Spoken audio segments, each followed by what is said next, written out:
Assalamualaikum kawan, saya Balkis Naulianita dari Fakultas Hukum Universitas Nasional sebagai volunteer mengajar dari rumah.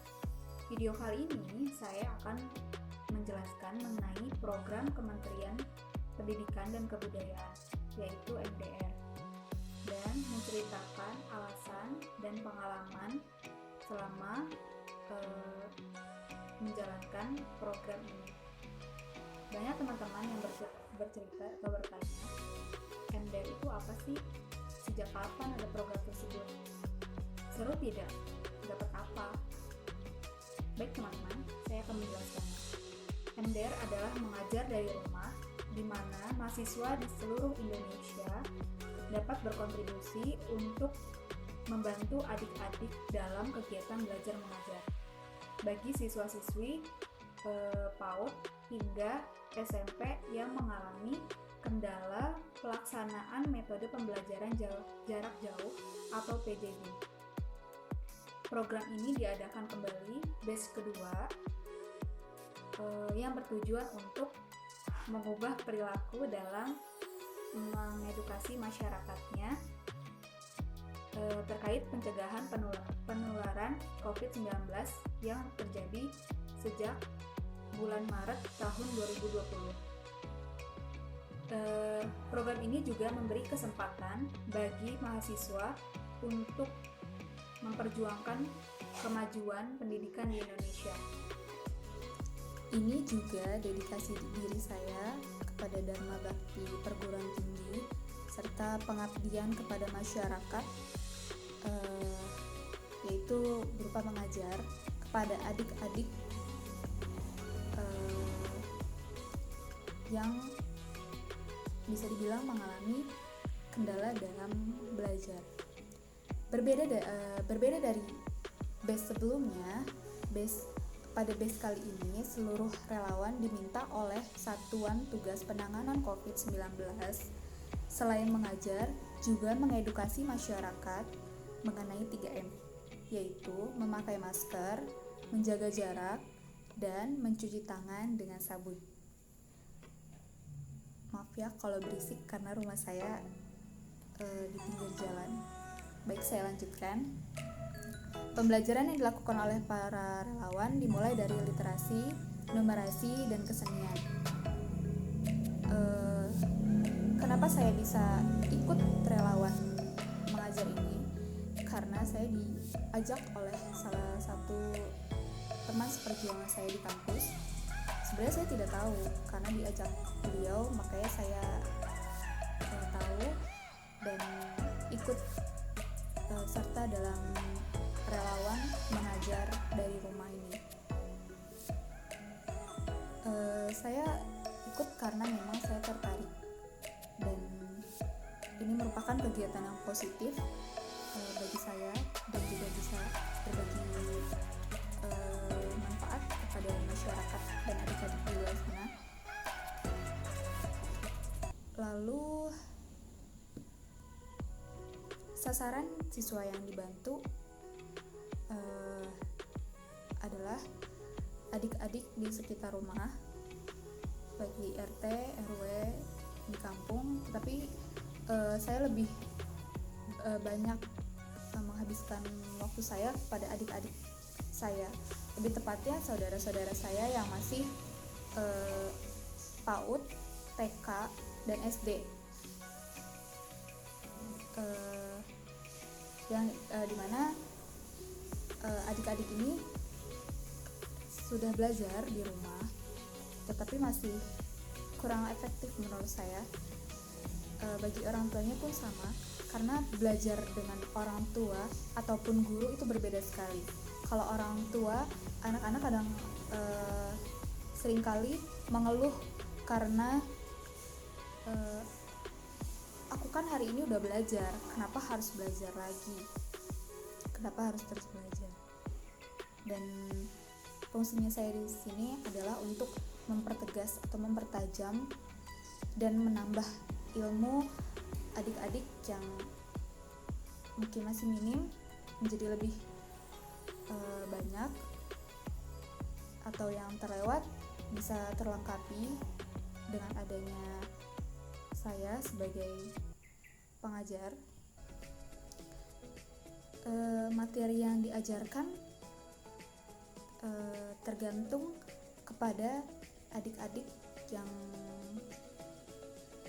sedang pelajaran yang dibingungkan atau yang tidak dipahami. Karena dari saya tidak mengharuskan harus ini itu, harus matematika, PKN atau bahasa Indonesia atau menghitung atau apapun, tetapi yang memang adik-adik senangi. Misalnya peserta didik saya tidak bisa membaca, ya dari orang tuanya mendapatkan pelajaran tambahan dan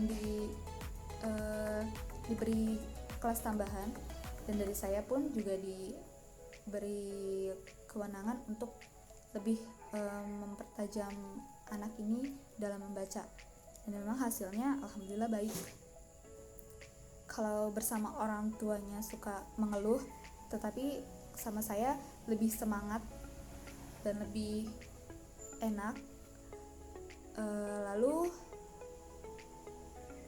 metode pengajarannya, metode pengajaran saya ini bisa dibilang santai, asalkan fokus. Kenapa demikian? Karena kalau terlalu mengikuti aturan atau peraturan, menurut saya itu tuh tidak efektif. Sebenarnya bukan tidak efektif ya, lebih kayak terkekang dengan peraturan yang ada, dengan macam-macam peraturan pokoknya. Tapi kalau santai asalkan fokus, itu akan lebih memfokuskan pelajaran itu kepada si anak. Apalagi kebanyakan adik-adik yang saya ajar ini masih PAUD dan TK serta SD, dimana mungkin keinginannya itu sebagian belajar, sebagian bermain, tetapi kebanyakan bermain. Jadi makanya harus lebih fokus atau lebih mengambil hati si anak agar mau belajar lebih. Lalu selesai dalam belajar, biasanya saya suka memberikan cerita atau mungkin dongeng. Cerita ini bergilir, jadi saya memberikan pengalaman saya, cerita saya, berbagi kepada adik-adik, dan adik-adik diberi kesempatan untuk menceritakan kejadian apa yang terjadi pada si anak pada saat itu, dan itu dilakukan pada akhir pembelajaran.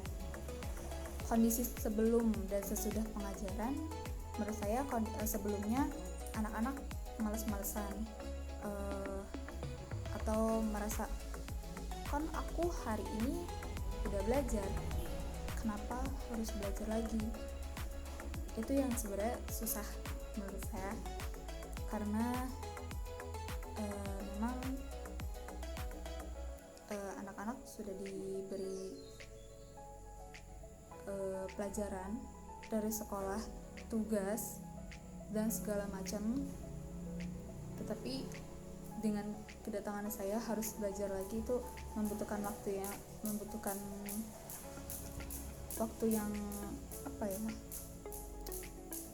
waktu yang ekstra bagi saya dan adik-adik, membuat mental saya lebih kuat, mengajak mereka untuk ayo untuk walaupun udah belajar dari sekolah ini, dari guru via online, tetapi kalau sama aku beda.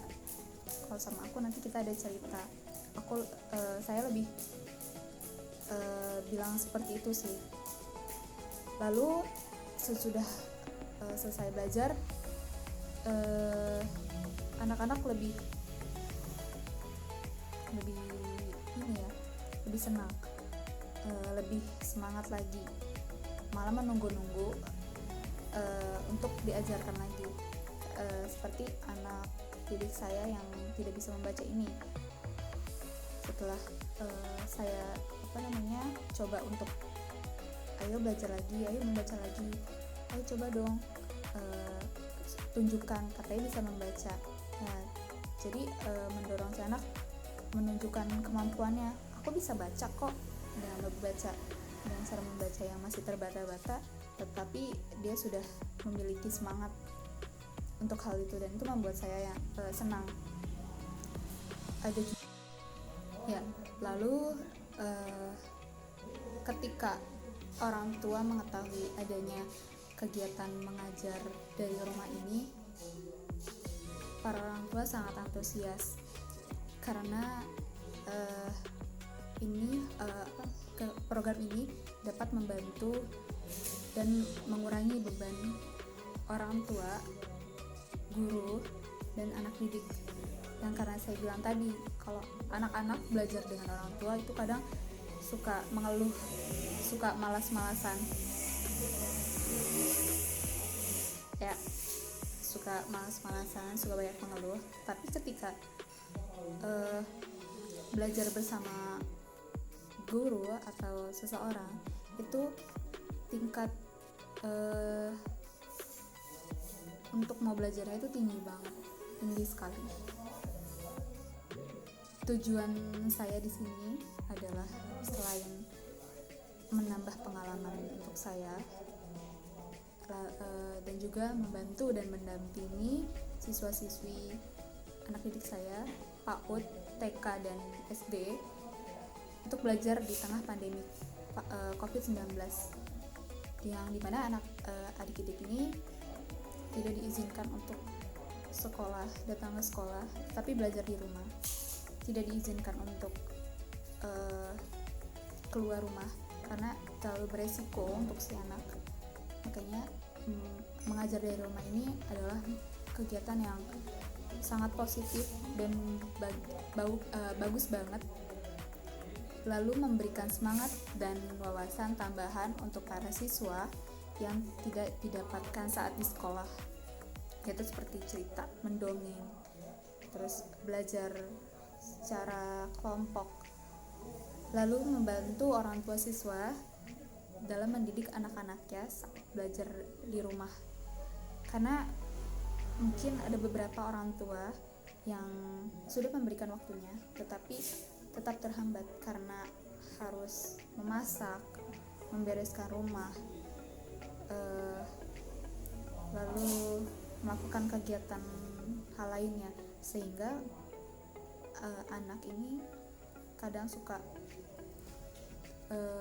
tidak terlalu fokus dalam belajar. Ya, walaupun pada saat jam si anak masuk sekolah itu dibimbing untuk belajar dari sekolah itu, kan biasanya melalui Zoom atau media lainnya dalam melakukan sekolah jarak jauh ini. Lalu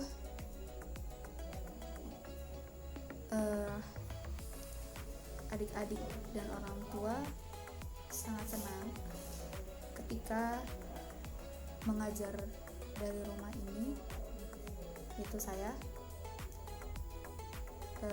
bisa seringkali mengajarkan adik-adik dalam belajar, dan saya pun berharap kegiatan mengajar dari rumah ini berlanjut, apalagi selama pandemi COVID-19 masih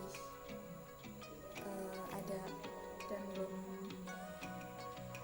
hilang, karena memang sangat membantu.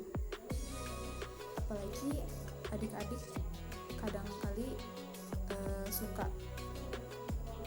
walaupun fasilitas ada tetapi internet yang tidak memadai, internet yang kadang menjadi pengaruh terhambatnya adik-adik belajar dengan baik walaupun di rumah.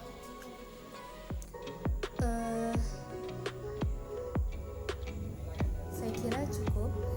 Nanti video akhir saya ini akan saya tampilkan beberapa kegiatan mengajar saya selama